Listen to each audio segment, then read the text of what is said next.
What is anti-Semitism? Judaism has been around for thousands of years, and for nearly as long, there have been people who spread Jew hatred, also known as anti-Semitism.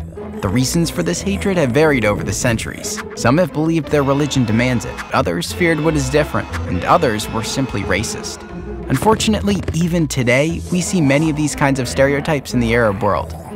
What does anti-Semitism look like? You have probably seen images like this.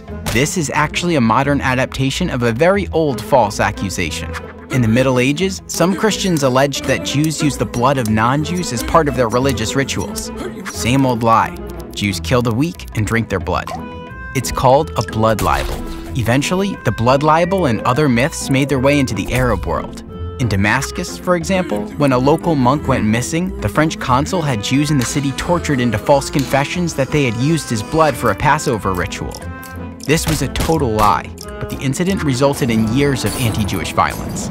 Today, too, some people use the Israeli-Palestinian conflict to accuse Jews of all kinds of lies that present them as monsters. Some deny the indisputable historic Jewish connection to Jerusalem and the Holy Land. Others blame Jews and Judaism across the world for the conflict. These are old lies in new form, and they are designed to fuel hate. The truth is simple. Like you, Jews are just regular people. But anti-Semitism is not just a product of the Christian world, or a reaction to the Israeli-Palestinian conflict.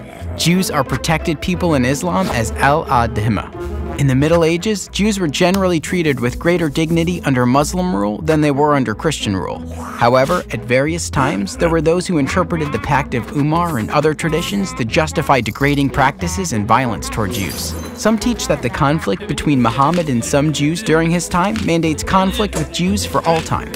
Sadly, there are still extremists who continue to spread interpretations of Islamic texts that feed hatred of Jews. This has even led to acts of violence and murder. But truly pious scholars of all religions interpret their sacred texts to promote peace and coexistence, not hate and violence. Anti-Semitism is a danger to Muslims, too. In 1492, the Spanish expelled both Jews and Muslims. In 2018, the white supremacist ideology that led to a massacre of Jews also motivated the mass murder of Muslims in their mosques in New Zealand in 2019. Anti-Semitism may start with the Jews, but it never ends there. Okay, so all this hate is wrong, but what can individuals do to change it? First, learn more about Judaism and the history of the Jewish people, including in your own country. Second, when you see Jews portrayed in supernatural or preposterous ways, keep in mind the long history of demonization.